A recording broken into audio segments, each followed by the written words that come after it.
Mga kamaas, mayong buntag, maurag yung taon niya akong trabaho. Mag-uuma, nanom og mais. Kaniging mais gani mga kamaas, wala dyan tao'y abono, walay hilo. Munang naningani siya, mura siya og niwang siya tanawon. Saon man lagi nga, diabot man sa punto nga nagkalisod ta ug na hack ang atong channel. Walang wala na jud ko karon. Unti mo gani magpalit og bugas. Wala.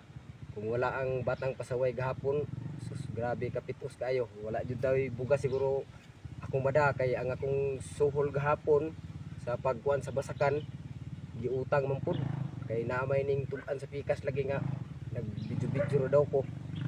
Wala man ko ato nag-video god. Naatlan lang jud nga naagid sila pod. Nalabyan ko nila ba? Ya wala po ko nag-expect og kinsa gyud gitawag sa batang pasaway. Ya ako may ilang natawag mo tong pagduol pod nila. Naninga sila nga dong nagtrabaho ko dito sa basakan. Mo to ako silang giingnan nga kuan. Nagpasweldo na lang ko, tag 200 ang adlaw.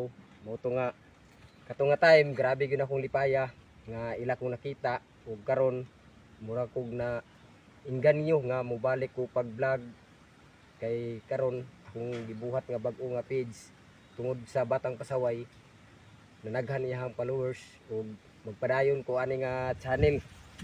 Unang salamat sa pagsuporta ninyo ug una sa lahat salamatan ako ang Ginoo kay wala jud taniya pasagdi bisag niabot sa sitwasyon nga ningon ani bisag ningon ani ra tanom ginagmay at least natay makita ug naputay makuha ug magbunga ni siya bahala ko abono saon man lagi nga mao magi atong kapalaran nga gihatag sa Ginoo nga maning-ani ta basing dai puhon makaluy-an ug makakwarta-kwarta ta so makatabang pud ta sa lain nga nagkalisod wala magid pud ko nag-expect mga kamaas na daghan ko natabangan na ay napabalayan pero dili ako ang kwarta sa mga sponsor nga mga buutan mo to nga ning-abot sa punto nga usa dai pud ko nga tabangan sa batang pasaway mo nang gahapon grabing lipayan ako ang gitagaan ko niya og kwarta